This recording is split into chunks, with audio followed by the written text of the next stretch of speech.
Producing music on the go is how professionals make music, and it's all about the tools we choose to use. Travel with less, but be able to create more.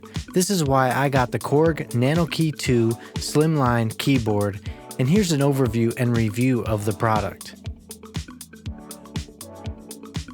This will be a quick unboxing, but as I'm doing it, I'd like to say thank you for my returning subscribers, and welcome to anyone who is watching my content for the first time.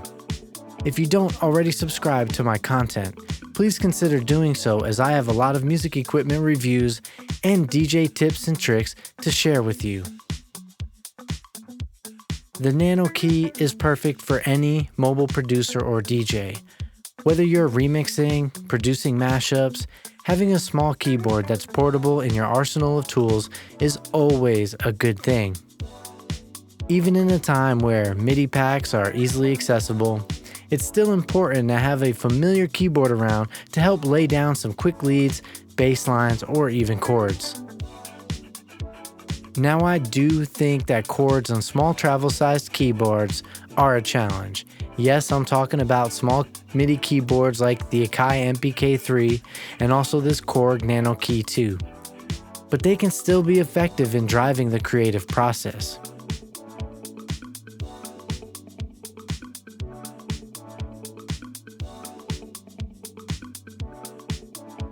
This Korg nanoKEY2 is low profile and gives you 2 octaves, that's 25 keys with velocity sensitivity, octave controls, pitch bend buttons, sustain, and mod control. The package also comes with the USB cable, instructions, and a software activation card, which is a nice bonus.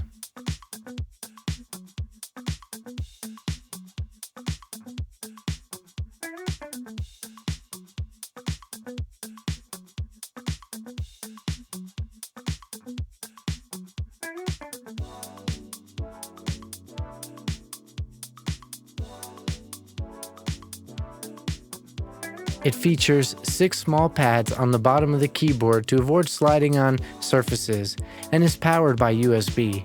The keys are plastic and the control buttons are like a rubber pad that light up, which is a nice touch. And the keyboard is also compatible with the Apple iPad. This specific model is the limited edition because of the unique colors. There are different options available, but I found this version to be most inspiring to me, and I tend to work in low light environments, so the yellow makes it easier for me to see which notes I am intending to hit. So let's see this keyboard in action. I'll play some notes so you can get an idea of the velocity sensitivity.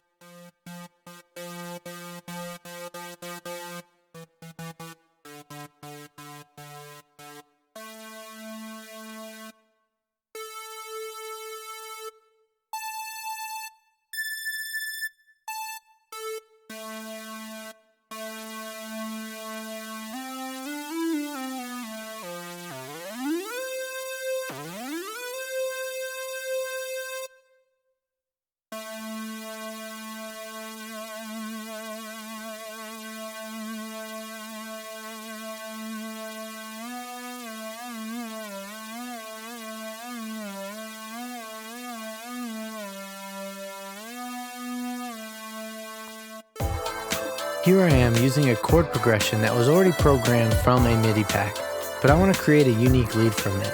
So with this little keyboard, I can start working on some new ideas. And I gotta say, this is so much better than using the QWERTY keys on the laptop or keyboard. It's easy to adjust the octaves too, and this is something that I appreciate. I purchased this Korg nanoKEY2 for about $69. I do feel it is worth the price as it is lightweight and functional. This thing will fit in a production backpack like the UDG Ultimate Backpack, or you can even fit it in a traditional laptop bag. Now, if you end up being in the market for a backpack specifically for DJs and producers, check out my review of the UDG Ultimate Backpack. Some things worth considering with this MIDI keyboard. The keys are not soft and they're not quiet. For some reason, I thought the keys would be like pads, but they're not. They're hard plastic and similar to a laptop or computer keys. Not a bad thing, just something to be aware of. You will hear some clicking when pressing on the keys, so just be aware that it might be noticeable in a place like a library. But coffee shops, airport lounges, or on an airplane will be fine environments for this little keyboard.